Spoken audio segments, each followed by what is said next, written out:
The lawyer's voice droned through the stuffy conference room. I'd stopped listening after the first 5 minutes. Grandpa's will was being read, and so far, everyone else was getting something. My cousin Nolan got the lake house. Worth $1.2 million, my cousin Piper got the investment portfolio. Another $800,000. My Aunt Valerie got the antique collection, valued at $400,000.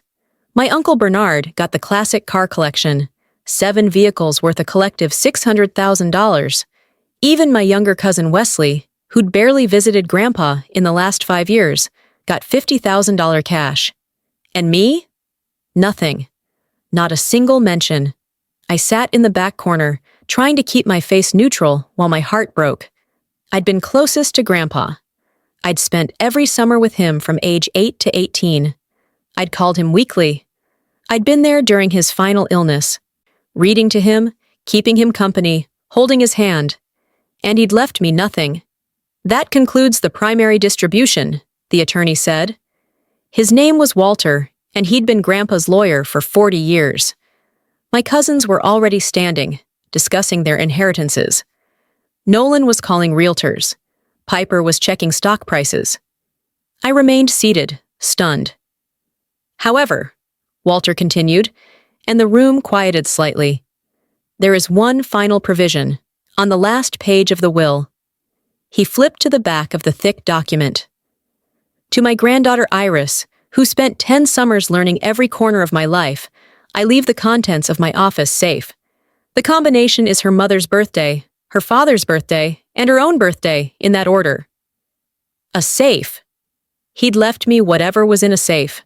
My cousins smirked. Nolan actually laughed. A safe? Probably some old photos and worthless sentimental junk. If only they'd known what that safe contained. If only they'd realized that everything they'd just inherited was about to become completely irrelevant. Let me back up to childhood. Grandpa was my hero. My parents died in a plane crash when I was 8, and Grandpa became my guardian. He was 62, recently widowed himself, and suddenly responsible for a traumatized child. He could have sent me to my aunt and uncle. They'd offered to take me, absorb me into their loud, chaotic family of 4 kids. But Grandpa said no. Iris stays with me. So I grew up in his sprawling Victorian house, just the 2 of us. He taught me chess, took me fishing, let me help in his workshop where he built furniture as a hobby. Your grandmother and I never had children, he told me once. Your mother was adopted. But you, Iris, you're my second chance at raising a child right. Did you mess up the first time? I was too busy building my business. I missed too much. With you, I'm paying attention. And he did pay attention. Every school play, every piano recital, every parent-teacher conference. He was there. But he was also unusual. He didn't talk much about his past, didn't discuss his career, didn't mention money. We lived comfortably, but not extravagantly. His house was large but old. His car was practical. His clothes were simple. If he had wealth, he hid it well. When I was 12, I asked him what he'd done for work. Various businesses, he said vaguely. Investments. Nothing interesting. Were you successful? Successful enough.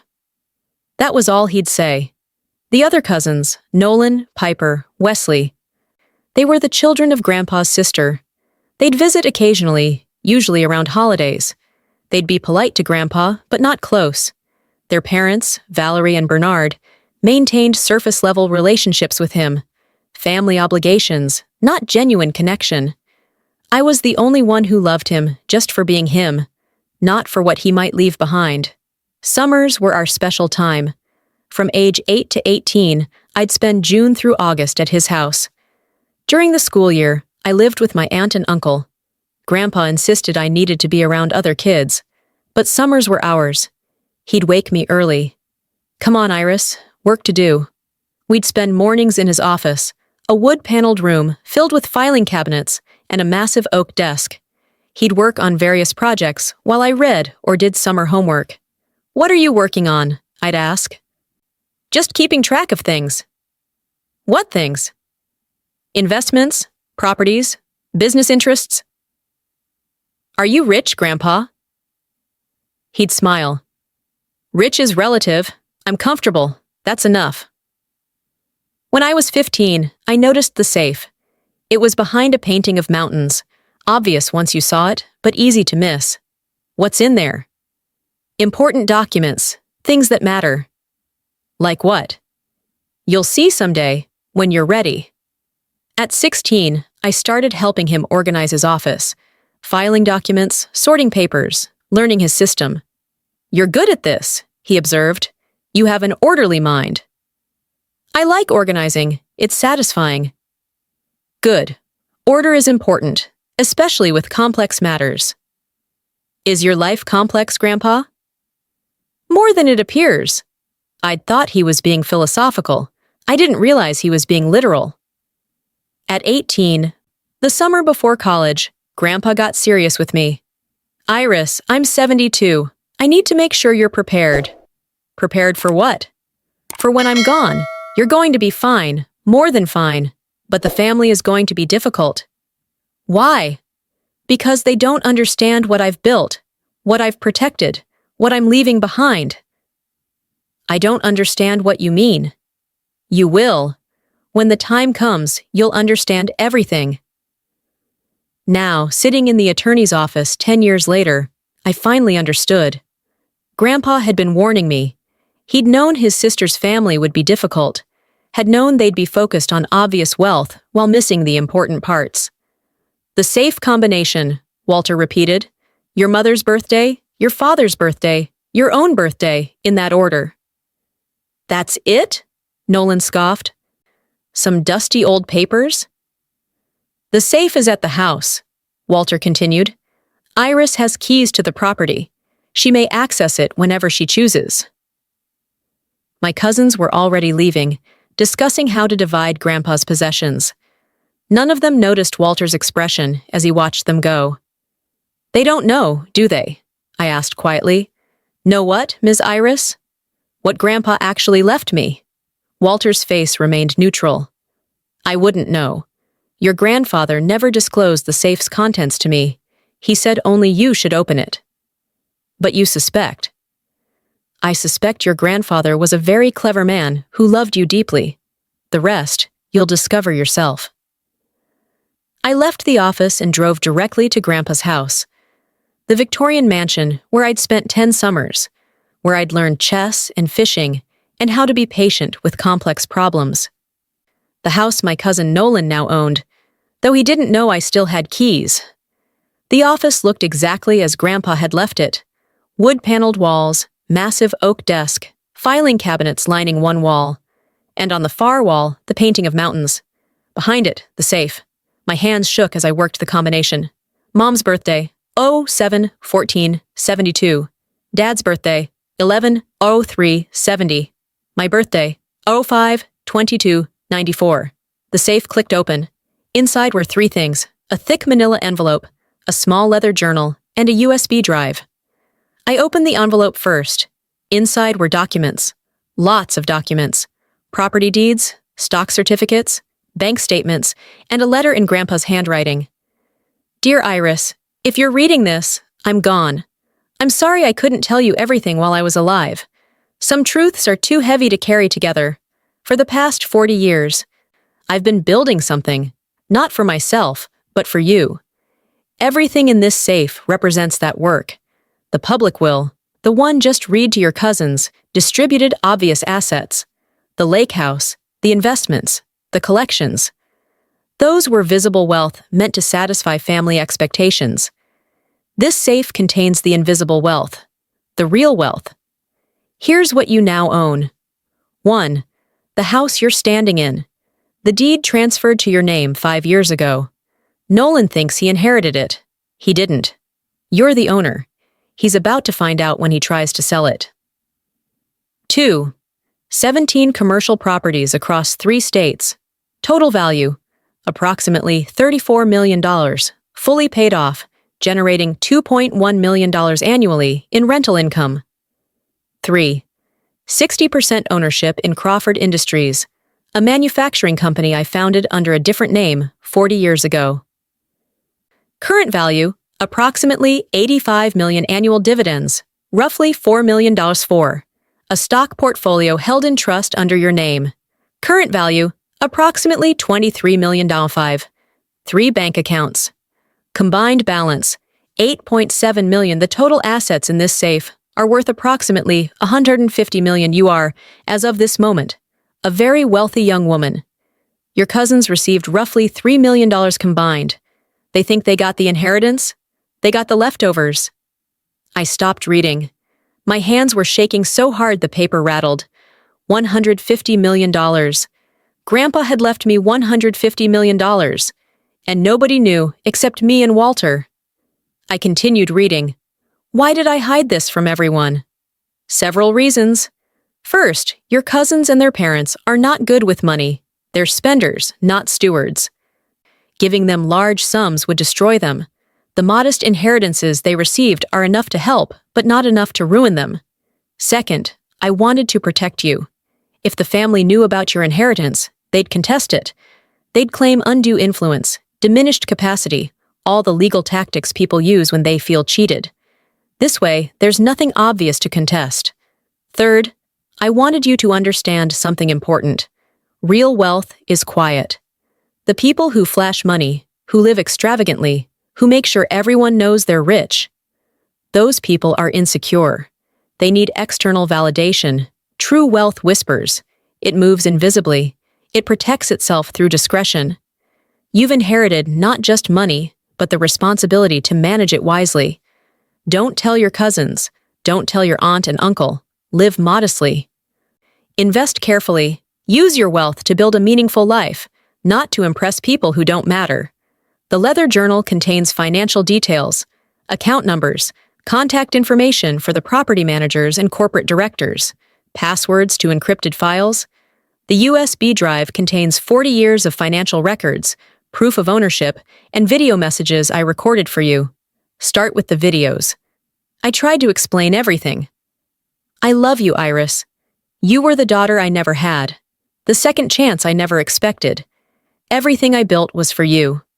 Use it well. Grandpa, I sat in his office chair, holding the letter, trying to process what I'd just learned. Yesterday, I was a 28-year-old teacher, earning $48,000 a year, living in a small apartment, worried about student loans. Today, I was worth $150 million. And nobody knew except Walter, who'd helped Grandpa set this up. I opened the leather journal. It was meticulously organized. Properties listed by address and rental income, stock holdings detailed with purchase dates and current values, bank accounts with institutions and account numbers. 40 years of careful financial planning, all documented in Grandpa's precise handwriting. The last entry was dated 2 weeks before he died. Final verification complete. Total asset value, $152.3 million. All ownership structures confirmed. Iris will be protected. The family will never see this coming. I plugged the USB drive into Grandpa's old computer. There were 30 video files, each labeled with a date and topic. I opened the first one, dated 5 years ago. Grandpa appeared on screen, sitting in this same office, looking directly at the camera. Hello, Iris. If you're watching this, then everything went according to plan. You found the safe, you read the letter, and you're trying to understand what just happened. He smiled. That familiar, gentle smile I'd known my whole life. Let me tell you a story. When I was 30 years old, I invented something. A small component used in manufacturing. Nothing glamorous, just a better way to connect two pieces of equipment. I patented it, started a company to manufacture it, and slowly built a business. I didn't advertise. I didn't seek publicity. I just made a good product and let it sell itself. Over 40 years, that little component became an industry standard. Crawford Industries, the company I founded, became a quiet giant. We're not a household name, but we supply parts to companies that are. We're profitable, stable, boring, exactly what I wanted. He leaned forward. Your grandmother died when you were 7. I was devastated. Then your parents died a year later, and you came to live with me. That's when everything changed. I realized I needed a purpose beyond making money. You became that purpose. Everything I built from that point forward, I built for you. The commercial properties, the investments, the carefully structured ownership that would transfer to you seamlessly. I spent 20 years preparing to give you something most people never get. True financial freedom. Not just enough to be comfortable, but enough to never worry about money again. Enough to pursue whatever life you want without compromise. He paused. But with freedom comes responsibility. In this video series, I'm going to teach you how to manage what I've given you, how to work with property managers, investment advisors, corporate boards, how to be wealthy without being obvious, how to protect yourself from people who will want to take what's yours. Pay attention, Iris. This is the most important education you'll ever receive. I spent the next 6 hours watching videos. Grandpa walked me through every aspect of my new life. How to communicate with the property management company that handled the 17 commercial buildings. How to work with the board of directors at Crawford Industries, none of whom knew he had a granddaughter. How to access the offshore accounts, legal, fully reported, just diversified internationally. How to deal with wealth managers and financial advisors. How to structure my life to maintain privacy and security. The hardest part, he said in one video, will be watching your cousins celebrate their inheritances while you stay quiet about yours. Nolan will brag about the lake house. Piper will boast about the stock portfolio. They'll assume they were the favorites, that they got the real inheritance. Let them believe it. Their egos need the validation. Your bank account doesn't.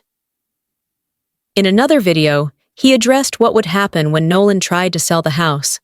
He's going to be surprised when he learns the house isn't his.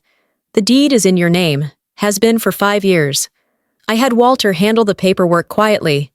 When Nolan discovers this, there will be conflict. Let Walter handle it. Don't engage directly. Your cousins will be angry, confused, possibly litigious. Weather the storm. The law is on your side. The final video was more personal. Iris, I'm recording this 2 weeks before I die.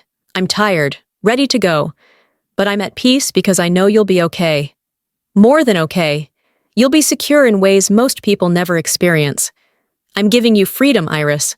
Not just financial freedom, but freedom from fear. Freedom to choose your life without compromise. Use it to build something beautiful. And Iris? Thank you. For the summers, for the chess games, for the companionship. You made my last 20 years meaningful. I love you. Always have. Always will. The video ended. I sat in the dark office, crying. Grandpa was gone, but he'd left me everything that mattered, wrapped in secrecy to protect me from a family that would never understand. I spent that night in the house. Technically my house, though Nolan didn't know it yet. I slept in my old bedroom, the one I'd used during those 10 summers, surrounded by memories of a man who'd loved me enough to prepare for my future in extraordinary detail. The next morning, my phone rang. Nolan. Iris, hey, I need to get into Grandpa's house. Can you drop off your keys? Why do you need to get in? It's my house. I inherited it. I need to meet with the realtor and start getting it ready to list. Actually, Nolan, there's something you should know. What? The house isn't yours. Silence. What are you talking about? The will said Grandpa left you the house. But he didn't own the house when he died. The deed transferred to me 5 years ago. That's impossible. It's documented with the county. You can check the property records. More silence. Then, you're lying. This is some kind of scam. Call Walter. He'll confirm it. Nolan hung up. Within an hour, Walter called me. Your cousin just called. He's very upset. I imagine he is. I explained the situation. The deed transfer 5 years ago. The legal documentation. He's threatening to contest it. Can he? No. The transfer was legal, properly executed, clearly documented. He has no basis for contestation, but he's going to try. Let him try. That's the right attitude. Iris, your grandfather anticipated this. He left me a letter to be delivered to you now. I'll have it couriered to you today. The letter arrived that afternoon. Dear Iris, if you're reading this, Nolan has discovered the house is yours. He's angry. He's threatening legal action. Don't worry, I chose this path deliberately. By giving Nolan something valuable in the public will, then taking it away when he discovered the truth, I'm teaching him a lesson he's needed his whole life. Entitlement has consequences. Nolan has always assumed he'd inherit the family estate. He's the oldest grandson, the one who thought his position entitled him to primogeniture. By letting him believe for a few days that he'd inherited the house, then revealing he hadn't, I'm forcing him to confront his own assumptions. It's cruel, perhaps, but necessary. Let him rage. Let him threaten. Eventually, he'll realize the fight is pointless and expensive. Then he'll have to accept reality. You, not him, are my primary heir. This will reshape family dynamics. Some members will resent you. Others will suddenly want to be close to you. Navigate it carefully. Trust few people. And remember, you owe them nothing. This inheritance is yours, earned through years of genuine relationship, not through blood or expectation. Stand firm, Grandpa. The next weeks were chaos. Nolan hired an attorney. They sent threatening letters, demanded documentation, claimed undue influence. Walter calmly provided county records showing the deed transfer 5 years earlier, long before Grandpa's illness, clearly demonstrating no diminished capacity or coercion. Piper called me. Iris, what's going on? Nolan says you stole Grandpa's house. I didn't steal anything. Grandpa transferred the deed to me years ago, legally, properly. Why would he do that? You'd have to ask him, but he's dead, so we'll never know for certain. This isn't fair. Nolan was supposed to get the house. Supposed to? According to whom? According to family expectations. He's the oldest grandson. Grandpa didn't care about birth order. He cared about relationship. I was closest to him. He left me his house. End of story.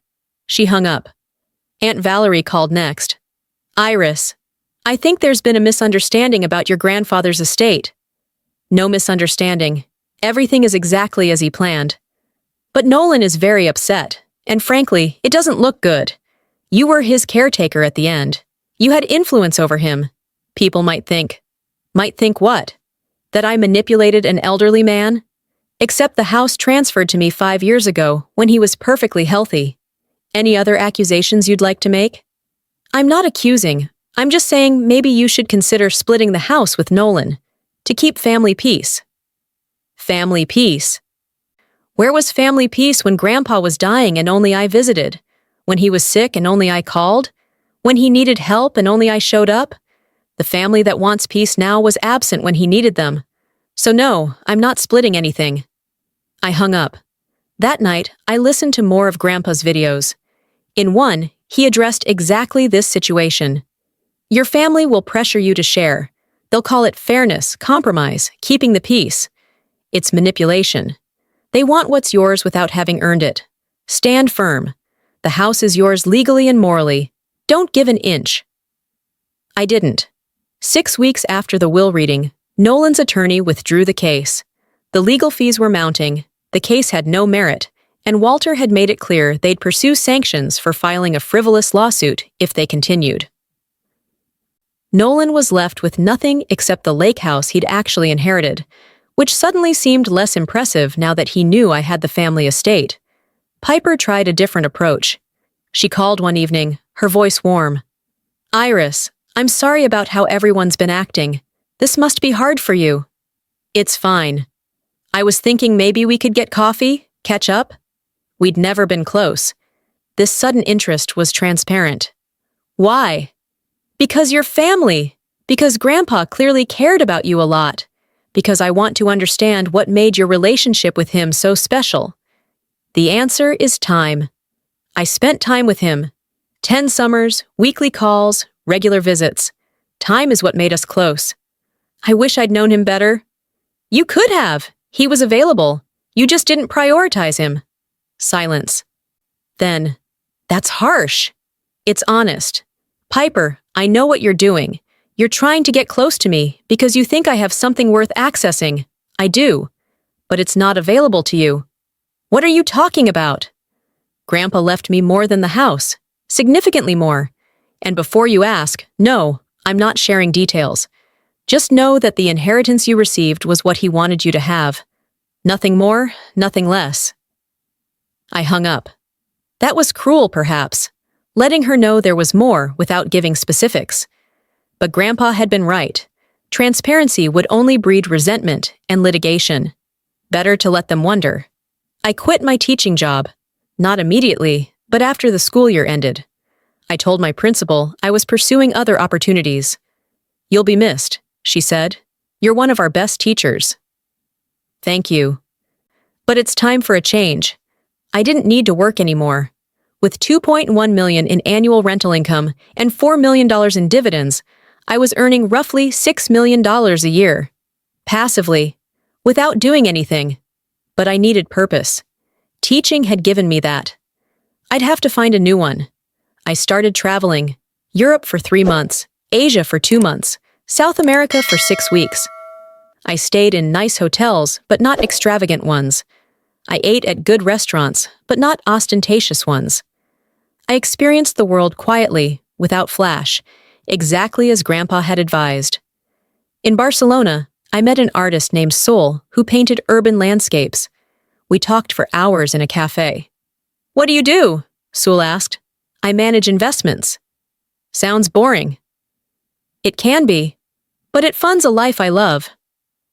Are you rich? I hesitated. Comfortable. That's what rich people say when they don't want to admit they're rich. She was right, but I wasn't ready to be fully honest. Rich changed how people saw you, and I liked being seen as just Iris, not Iris the heiress. Back home after a year of travel, I decided to do something meaningful with the wealth. I created a foundation, the Morrison Education Fund, named after my mother's maiden name to avoid connecting it to Grandpa or me. The foundation provided scholarships for students who'd lost parents, just as I had. Kids who were being raised by grandparents or other relatives who needed financial support to pursue education. I funded it with $10 million initially. Income from that endowment would provide scholarships indefinitely. No one knew I was the donor. The foundation was run by a professional staff I hired. I was listed in corporate documents as A. Morrison, maintaining anonymity. The scholarship announcements went out. Applications flooded in. Within the first year, we'd helped 43 students. Kids who'd lost parents to accidents, illness, violence. Kids being raised by aging grandparents who loved them but struggled financially. Kids like I would have been if Grandpa hadn't had resources. Reading their applications broke my heart and healed it simultaneously. This was what wealth was for. Not yachts or mansions or showing off, but changing lives for people who needed chances.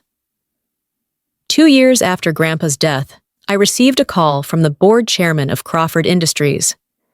"Ms. Morrison, I'm calling because we've discovered something unusual in our ownership records." My heart raced. This was the call Grandpa had warned me about. "What kind of unusual?" "For 40 years, our majority shareholder was listed as a trust managed by Harold Crawford. We now know that Harold Crawford was actually my grandfather, yes. And the trust transferred to you upon his death." "Correct. So you own 60% of this company?" "I do." Silence. Then, "Ms. Morrison, the board would very much like to meet you." "Why?" "Because you're our majority shareholder. We've been operating under the assumption that we had an absentee owner who didn't interfere. Now we're learning that owner was your grandfather. We need to understand if you have different expectations." "I don't. My grandfather built Crawford Industries to be self-sustaining. He trusted the board and management. So do I. Continue operating as you have been. I have no intention of interfering." "You're not interested in a board seat? In operational oversight?" "No, I trust your expertise. Just keep the company profitable and ethical. That's all I ask." "That's remarkably hands-off." "That's how my grandfather managed it. I'm continuing his approach." The chairman sounded relieved. "Thank you. And Ms. Morrison, your grandfather was a brilliant man. We're honored to have built something he was proud of. He was proud. He talked about the company with satisfaction. You did good work. After the call, I listened to another of Grandpa's videos. This one addressed Crawford Industries. They don't know I'm Harold Crawford, he explained. I used a middle name and different legal identity when I founded the company. Kept my personal life separate from business. It prevented conflicts. Maintained privacy and protected you. When they discover you own 60%, they'll be surprised, maybe worried. Tell them to continue as they have been. Don't micromanage. Don't interfere. Let them run the business. Your job is to collect dividends and ensure ethical oversight from a distance. That's all. He'd thought of everything, every potential complication, every awkward conversation, every challenge. He'd prepared me with decades of planning. 3 years after his death, I ran into Nolan at a family funeral. A distant relative I barely knew. The family gathered afterward at Aunt Valerie's house. Nolan approached me with a beer, looking uncomfortable. Iris, it's been a while. It has. How are you? Good. You? Fine. Listen, I wanted to apologize. For the lawsuit. For the accusations. I was angry about the house. I handled it poorly. You handled it exactly as Grandpa predicted you would. He blinked. What? Grandpa knew you'd be upset. He knew you'd contest it. He planned for it. All of it. He predicted I'd sue you? He predicted you'd feel entitled to the house, be shocked when you weren't getting it, and react badly. You did exactly what he expected. That's manipulative? Yes, but effective. He was teaching you a lesson about entitlement. Did you learn it? Nolan looked away. The lake house is nice. I'm grateful for it. But you still think you should have gotten the estate. Don't you think it's unfair? I'm the oldest grandson. I'm entitled? That's the problem, Nolan. Grandpa didn't believe in inheritance by birth order. He believed in inheritance by relationship. I had a relationship with him. You had expectations. Those aren't the same thing. So I deserved nothing? You deserved exactly what you got. A beautiful lake house worth over $1 million. That's more than most people inherit. But it's not everything, and that's what bothers you. Not that you got nothing, but that you didn't get everything. He walked away. Piper approached next. That looked tense. Just honesty. Apparently people don't like that. Nolan's still bitter about the house. I noticed. Can I ask you something? She lowered her voice. Did Grandpa leave you anything else? There it was. The real question everyone wanted answered. Why do you ask? Because the house is worth maybe $2 million, but you quit your job. You've been traveling for over a year. You started some foundation nobody knows about. That doesn't match a teacher's salary. Maybe I'm good with money. Or maybe Grandpa left you more than anyone realizes. I looked at her steadily. Even if he did, why would I tell you? Because we're family. We're related. That's not the same as family. Family shows up. Family invests time. Family cares about people, not just inheritances. That's not fair. It's completely fair. Piper, you didn't call Grandpa once in his last year. Not once. I know because I was there. But you want family loyalty now that you think there's more money to access? That's not how it works. She walked away too. 4 years after Grandpa's death, I met someone. His name was Hugo. He was a veterinarian, and he had no idea I was wealthy. We met at a dog park. I'd adopted a rescue dog, a decision Grandpa would have approved of. Hugo was there with his own dog.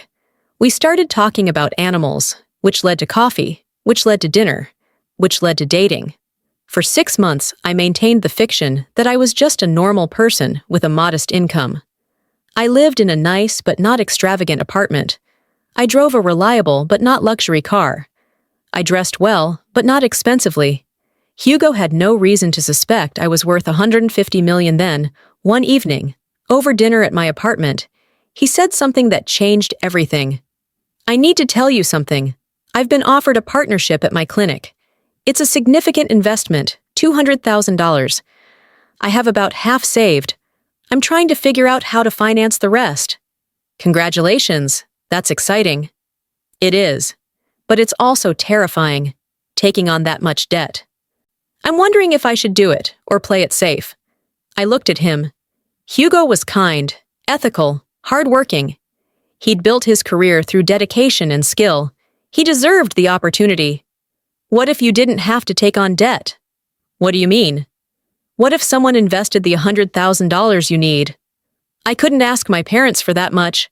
Not your parents, me. He laughed. Iris, you're a teacher, or you were. I'm not taking $100,000 from you. That's probably your entire savings. Actually, it's not. What do you mean? This was the moment. I could continue hiding my wealth, or I could be honest with someone I was falling in love with. Hugo, I need to tell you something. I'm not who you think I am. Financially, I mean. What? When my grandfather died 4 years ago, he left me a significant inheritance. Very significant. I didn't tell you because I wanted to be sure you liked me for me, not for money. How significant? I'm worth about $150 million. The silence was heavy. Hugo stared at me. That's not funny. It's not a joke. My grandfather left me commercial properties, a company, investments. I have more money than I could spend in several lifetimes. And you've been pretending to be normal? I am normal. I'm just normal with a lot of money. Hugo stood up, pacing my apartment. This is insane. We've been dating for 6 months. 6 months of you pretending to worry about rent and groceries. I never pretended to worry. I just didn't mention I didn't have to worry. That's lying by omission. It's protecting myself. Do you know how many people would date me just for money? How many fake friends I'd have if I advertised my wealth? I kept it private to know if you were real. If I was real, I'm completely real.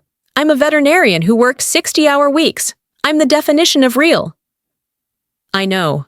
That's why I'm telling you now. Because I trust you. Because I think we could have something real. But it requires honesty. Hugo sat back down, head in his hands. I don't know how to process this. I get it. It's a lot. Do your cousins know? No? They think I inherited just the house. They don't know about the rest. Why? Because my grandfather wanted it that way. He left them visible inheritances, and me the invisible ones, to protect me from exactly the kind of conflict that open wealth creates. Hugo looked up. So what happens now? That's up to you. If you can accept that I have money, but I'm still just Iris, we continue. If you can't, I understand. The $100,000 for the partnership is yours if you want it, not a loan, a gift, or an investment if you prefer. I believe in you, and I have resources to support what you're building. That's not normal. I'm not normal. I'm extraordinarily privileged, but I'm trying to use that privilege responsibly. Helping you build a veterinary practice that serves animals and the community, that's a responsible use. I need time to think. Take all the time you need. He left. I didn't know if he'd come back. 3 days later, he called. Can we talk? Of course. We met at the same dog park where we'd first encountered each other. I've been thinking, Hugo said, about what it means to date someone with that much money, about whether I can handle it. And? I don't care about the money, I care about you. But I need to know this. Are you always going to hide big things? Or was this a one-time situation? I hid it because I needed to know you were real. Now I know. No more secrets. Promise? Promise. Then I'm in. But I'm not taking $100,000 from you. Why not? Because I need to do this myself. My partnership, my investment, my risk. If I let you fund it, it's not mine anymore. I respected that. Okay. But if you ever need help, financial or otherwise, I'm here. I know. That's enough. 5 years after Grandpa's death, I decided to do something he'd always wanted. Write a book. Not about him, but about wealth and responsibility. Grandpa had left extensive journals, thoughts on money, inheritance, and the burden of wealth. Most wealthy people, he'd written, handle money poorly. They either flaunt it, creating resentment and distance, or they hide it, creating deception and isolation. The balance is discretion without secrecy, generosity without waste, privilege with responsibility. I turned his philosophy into a book, Quiet Wealth, The Art of Invisible Stewardship. I published it under a pseudonym, not wanting to connect it to my actual wealth. The book detailed principles of managing money without letting money manage you. It discussed inheritance, family dynamics, and the psychology of wealth. It became modestly successful. People in wealth management circles read it. Financial advisors recommended it to high net worth clients. I gave lectures at business schools, still using my pseudonym, explaining Grandpa's philosophy. Wealth is a tool, I'd tell students. The question is, are you using the tool, or is the tool using you? If your wealth defines you, if it's your primary identity, then it's using you. If wealth enables you to build a meaningful life, then you're using it correctly.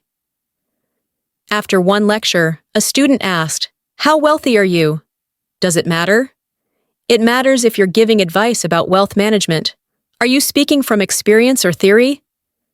Experience. But the specific number doesn't matter. Whether I'm worth 1 million or 100 million, the principles are the same. Discretion, stewardship, purpose. The student wasn't satisfied, but I didn't elaborate. Hugo knew my wealth. Walter knew. The property managers and corporate boards knew. That was enough. My cousins still didn't know. They suspected I'd inherited more than just the house, but they had no idea of the scope. 6 years after Grandpa's death, Nolan called. "Iris, I need a favor." "What kind of favor?" "Financial advice. I'm thinking about selling the lake house. The market's strong, and I could get 1.5 million for it. But I'm not sure what to do with the money afterward." "Have you talked to a financial advisor?" "I want to talk to you. You seem to have figured things out." "What makes you think that?" "You wrote that book. The wealth management one. Quiet Wealth. I know it was you." My stomach dropped. "How?" "The philosophy. It's exactly what Grandpa used to say, about discretion and responsibility and using wealth as a tool. Plus, the timing. Published 5 years after his death, after you'd had time to process whatever he left you. It had to be you." I said nothing. "I'm not going to tell anyone," Nolan continued. "But I'm right, aren't I? He left you more than the house. A lot more." "Why are you calling, Nolan?" "Because I've been an idiot. For 6 years, I've been bitter about the house. But I've also been watching you.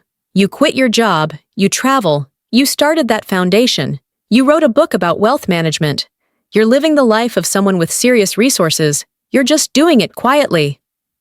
And I want to apologize. Not for suing you, I already did that, but for not understanding. Grandpa left you the money because you had the relationship. I've been acting like you didn't deserve it, when really, I didn't deserve more than I got. I'm sorry. It was the first genuine apology I'd heard from him. "Thank you. Can I ask one thing?" "You can ask." "How much?" I thought about lying, about deflecting, but Nolan had figured it out, and maybe honesty would bring closure. "About 150 million. Silence. Then, "Holy shit." "Yeah. And you've just been living normally?" "Define normally. I travel. I help people through the foundation. I wrote a book. I'm engaged to a veterinarian. That's my normal." "But you could have yachts, mansions, private jets." "I could. But those things don't interest me. Grandpa taught me that wealth should enable a meaningful life, not replace meaning with possessions. I don't think I'd be that disciplined. That's why he left you the lake house instead of the fortune." After that conversation, things shifted.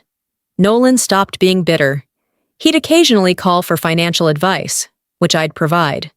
We weren't close, but we were civil. Piper found out next. She confronted me at a family event. Nolan told me. "About the $150 million. "Did he? Is it true?" "Why does it matter?" "Because you've been lying to all of us for 6 years." "I haven't lied. I just didn't disclose. There's a difference." You let us think you inherited a house and nothing else. I let you assume what you wanted to assume. Your assumptions aren't my responsibility. This is why you didn't care about us contesting the house, because the house was nothing compared to what you actually got. Correct. That's not fair. Why not? What exactly did you do to deserve more than you received? You visited Grandpa maybe twice a year. You called him on his birthday.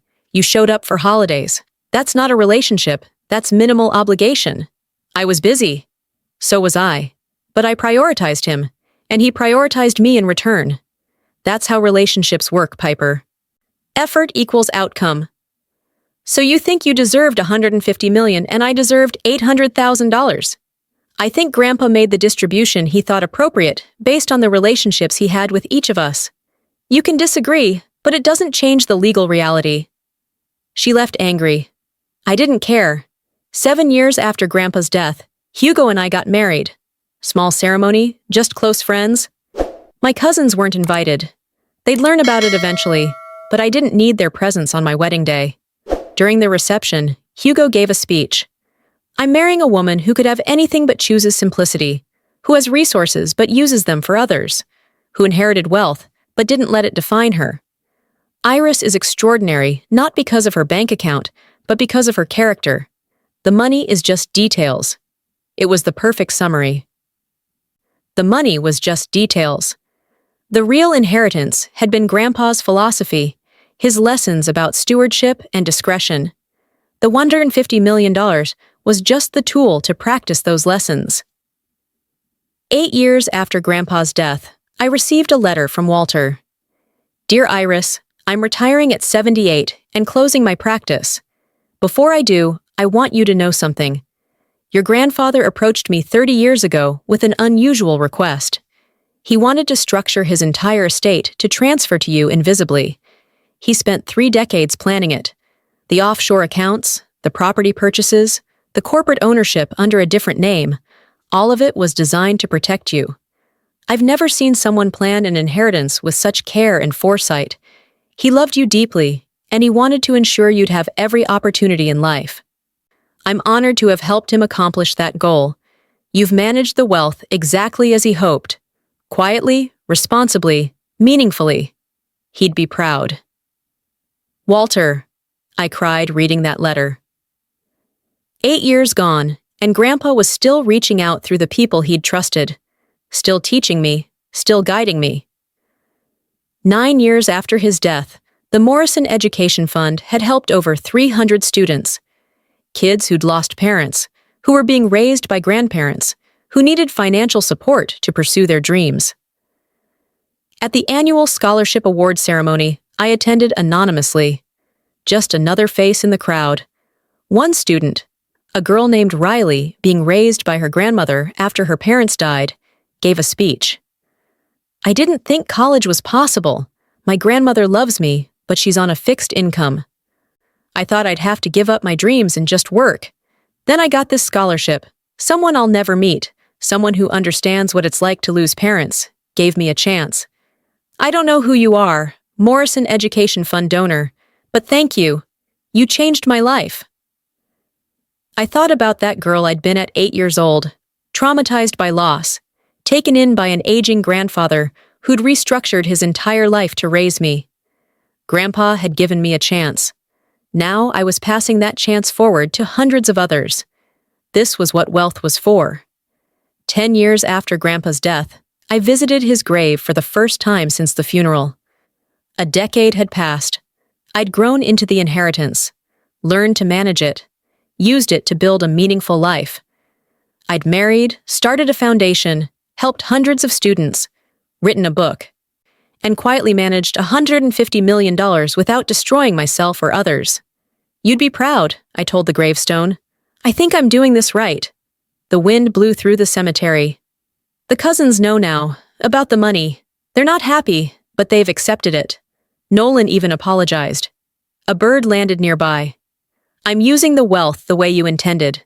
Quietly, responsibly. Not for yachts or mansions, but for meaningful things. The foundation is thriving. Hugo and I are happy. Life is good. I placed roses on the grave. Thank you for the summers, for the lessons, for trusting me with more than money, for trusting me with your philosophy, your values, your belief that wealth should whisper rather than shout. I miss you, but I feel you in every decision I make. Every time I choose discretion over display, purpose over prestige, generosity over hoarding, you're there. I sat by the grave for an hour, thinking about inheritance. Not the money kind, but the deeper kind.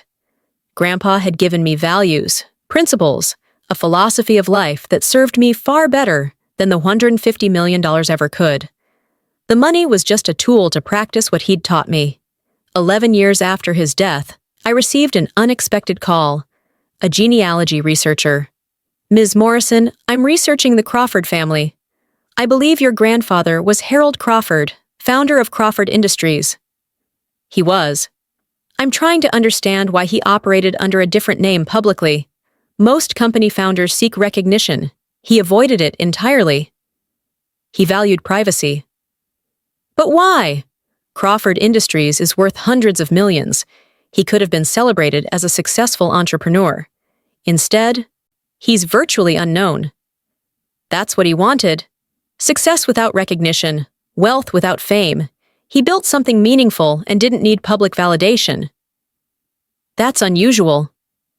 That's wise? The researcher persisted. Would you be willing to share documents or memories for a biography I'm writing? No. But your grandfather was historically significant. He was personally significant to me. That's what matters. His public significance is irrelevant. Don't you think people should know his story? Why? So they can study him, analyze him, reduce his life to a case study in business success? He wouldn't have wanted that. He built a legacy. He built a company and a philosophy. The company continues under excellent management. The philosophy lives in me and the people I've taught it to. That's his legacy. It doesn't need a biography. I hung up. Hugo asked about the call later. Someone wants to write about Grandpa? They want to write about Harold Crawford, successful businessman. They don't care about the man who raised me and taught me how to live. Will they publish anyway? Probably. But they'll get the public facts and miss the important truths. They'll never know about the safe, about the videos, about the careful planning that protected me. Those parts of his story aren't public. Does that bother you? No. The important parts of Grandpa's legacy are mine. Let them have the business history. I have the philosophy. 12 years after his death, I was ready to do something I'd been considering for years. Tell Grandpa's story. Not publicly, but to the students of the Morrison Education Fund. Every year, we held a retreat for scholarship recipients, a weekend where they could meet each other, share experiences, learn about managing opportunities. This year, I decided to attend as myself, not anonymously. The students gathered on Friday evening, about 50 of them, ages 18 to 24, all being raised by grandparents or other relatives after losing parents. I stood at the front of the room. My name is Iris Morrison. I founded this scholarship fund 12 years ago using money my grandfather left me. I want to tell you why. I shared my story. Parents dying when I was 8, Grandpa raising me, 10 summers of connection, the will that gave cousins visible wealth, and me invisible wealth. The safe that contained not just money, but philosophy. My grandfather taught me that wealth is a tool, I told them. It can build or destroy. The difference is in how you use it. He used his wealth to give me security and freedom. I'm using mine to give you opportunities. When you succeed, when you graduate and build careers and help others, you're continuing his legacy. A student raised her hand. How much did he leave you? Enough to never worry about money again. The specific amount isn't important. But the scholarship fund, how much did that cost? The fund is endowed with $10 million. The income from that endowment pays for scholarships indefinitely. The room went quiet. $10 million was an incomprehensible sum to most of them. Why? Another student asked. Why us? Because I understand loss. I know what it's like to have your world destroyed and wonder if you'll ever be okay. I know what it's like to have someone believe in you when you can't believe in yourself. My grandfather did that for me. I'm doing it for you." A girl in the back started crying. "My grandmother works 2 jobs to support me. I felt so guilty taking this scholarship because it meant she could finally rest. But I didn't understand where it came from. I didn't know it was from someone who actually understood." "I understand," I said, "and you don't have to feel guilty. This money exists to help people like you. Use it well, graduate, build a life, then help someone else. That's all I ask." The weekend was transformative. Students who'd felt isolated realized they were part of a community. Students who'd felt guilty about accepting help realized they deserved support. Students who'd felt hopeless realized their futures were bright. This was what Grandpa's money was for. Not yachts or mansions, but changing trajectories for kids who needed chances. 13 years after his death, Crawford Industries was sold. The buyer was a larger manufacturing conglomerate. The sale price, $180 million. My 60% stake, $108 million. Combined with my existing wealth, I was now worth approximately $255 million. The money was absurd, more than any person could reasonably need. Hugo and I discussed what to do with the windfall. "We could buy a bigger house," he suggested. "We could. Do you want one?" "Not really. I like our house." "So do I." "We could travel more." "We already travel plenty." "We could start a second foundation." Now that's interesting. We created the Crawford Foundation, named after Grandpa's business identity. It focused on supporting small manufacturing businesses that were struggling with succession planning or modernization. Companies like the one Grandpa had built, family operations that needed capital and guidance to survive into the next generation. "This would make him happy," Hugo said, helping other people build what he built. And doing it quietly, without fanfare or recognition. Quiet wealth. Exactly. 14 years after Grandpa's death, I received a surprising call from Wesley, my youngest cousin, the one who'd barely visited Grandpa. "Iris, I need to talk to you about something." "Okay?" "I've been thinking about Grandpa, about the inheritance, about how I got $50,000 and you got, well, a lot more. And I realized something. I didn't deserve even the $50,000. I barely knew him. I visited maybe once a year. I didn't call. I didn't care. But he still left me something. He loved you. You were his family." "No, you were his family. I was just a related person who happened to exist. There's a difference." "Wesley, let me finish. I blew through that $50,000 in 2 years. Stupid purchases, bad investments, impressing friends. It's gone. And I realized that even if Grandpa had left me $1 million, I would have blown through that too. Because I didn't understand what you understood. That money is a tool, not a toy." "What made you realize this?" "I read your book, Quiet Wealth. It took me a while to figure out you wrote it, but once I did, I read it 3 times.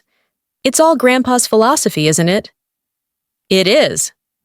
"I'm calling because I want to apologize. For being a shitty grandson. For not appreciating him while he was alive. For being jealous of your inheritance when I had no right to be. You earned what you got through relationship. I got exactly what I deserved. A small amount I'd inevitably waste. Wesley, you're being too hard on yourself." "I'm being honest, and I'm trying to do better. I'm back in school, getting a business degree. I'm working full-time. I'm learning to manage money properly. I'll never have what you have, but maybe I can become someone Grandpa would have been proud of. He would be proud of you for recognizing this. Growth matters more than perfection." "Thanks. And Iris? Thanks for not rubbing the inheritance in our faces. You could have been an asshole about it. Instead, you've been quiet and kind. That's Grandpa's influence too." After that call, I felt something shift. The family knew about my wealth now, but the anger had faded. They'd processed it, accepted it, moved on. Not because they understood Grandpa's reasoning, but because time had given them perspective. 15 years after Grandpa's death, I was asked to give a TED Talk. The Hidden Cost of Inheritance: What My Grandfather Taught Me About Wealth. I almost declined. TED Talks were public, visible, exactly what Grandpa had avoided. But I realized his philosophy needed to be shared beyond the people I could reach directly. I accepted, with the condition that I could use a pseudonym and distorted image. The talk focused on 3 principles. First, wealth without purpose is burden. My grandfather gave me resources, but more importantly, he gave me a framework for using them. Money without meaning destroys people. Meaning without money frustrates them. But money combined with meaning? That's transformative.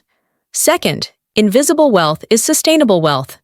The moment you start performing wealth, buying things to impress others, needing external validation, you're letting wealth control you instead of controlling it. Real wealth whispers. Third, inheritance should be earned through relationship, not assumed through blood. My grandfather left money to relatives who barely knew him. And he left significant wealth to me, the grandchild who invested time in relationship. That's not favoritism. That's recognizing that inheritance is about continuing values, not distributing assets to blood relations who won't honor them. The talk went viral. Millions of views. Wealth managers shared it with clients. Family attorneys used it in estate planning discussions. But nobody knew it was me. The speaker was listed as AM, no face shown, voice digitally altered. Grandpa's philosophy reached millions, and we both stayed invisible. This was how wealth should work, quietly changing how people think without needing credit or recognition. 16 years after his death, I decided it was time to visit the Victorian house again. My house, though I'd been letting it sit unused for years. Too many memories, too much meaning. I'd kept it maintained, but hadn't lived there. Hugo and I walked through the rooms. The office where Grandpa had worked. The kitchen where we'd made breakfast together. The living room where we'd played chess. "What do you want to do with it?" Hugo asked. "I don't know. It feels wrong to sell it. But keeping it empty feels wasteful." "What would Grandpa want?" I thought about that. He'd want it used. He'd want it meaningful. Could we turn it into something? Like what? A retreat center. For the scholarship students. A place where they could come, stay for a weekend, study in peace, experience the kind of space that wealthy people take for granted. It was perfect. We spent the next year converting the house. Bedrooms became dorm rooms. The office became a library. The living room became a study space. The kitchen was enlarged to feed groups. We called it the Morrison Retreat Center. Scholarship students could apply to spend a weekend, individually or in groups, using the space to study, reflect, and experience an environment of quiet wealth. Your grandfather's house, Hugo said at the opening, is now a place where kids who've lost parents can find peace and purpose. He'd love that. He would. The house had come full circle. From a place where a grieving man raised a grieving child, to a place where grieving kids could find support and hope. 20 years after Grandpa's death, I stood in the office safe. The same safe where I'd found the envelope and USB drive that changed my life. It was empty now. I'd removed everything years ago. But I stood there thinking about that moment, 20 years past, when I'd opened it and discovered I was worth $150 million. "Still worth it?" Hugo asked from the doorway. "What?" "The wealth, the responsibility, the complicated family dynamics, all of it. Still worth it?" I thought about the question. 20 years of managing significant wealth, of navigating family resentment, of balancing discretion with honesty, of trying to use money meaningfully rather than letting it use me. "Yes," I said, not because of the money itself, but because of what it's allowed me to do. The scholarship fund, the Crawford Foundation, this retreat center, the students whose lives changed. That's what makes it worth it. Your cousins still talk about how unfair it was. Let them. Their opinions don't change the reality. Grandpa made his choice based on relationship, not blood order. I've made peace with that. If they can't, that's their issue to resolve. Do you ever wish he'd split it more evenly? No. Even splits sound fair, but often aren't. Giving equal money to people with unequal capabilities to manage it isn't fairness, it's destruction. Grandpa gave each of us what we could handle. Nolan got enough to be helpful, but not enough to destroy him. I got enough to change the world if I used it right. And did you? Change the world? I thought about Riley, the scholarship student who'd thanked an anonymous donor. About Wesley, learning to manage money and build a life. About hundreds of students who'd attended the retreat center. About small businesses saved by the Crawford Foundation. I changed some worlds, I said. Not the whole world, but the worlds of people who needed chances. That's enough. Hugo hugged me. Grandpa would be proud. I know, I feel it every day. His philosophy lives in every decision I make. We locked the safe, now empty, a symbol of beginnings rather than endings. 20 years after opening it, I finally understood the greatest thing it had contained. Not the money, not the properties, not the corporate ownership, but the lesson that wealth is a tool. Inheritance should be earned through relationship, and real success whispers rather than shouts. That was what Grandpa had left me in the safe, and 20 years later, I was still teaching it to everyone who needed to learn. The family thought I'd inherited nothing until the final page was read. They were wrong. I'd inherited everything that mattered. The money was just details. The philosophy was the real inheritance, and that inheritance, unlike money, would never run out. It would just keep growing, spreading, teaching, transforming, exactly as Grandpa had intended. That was his legacy, and now it was mine.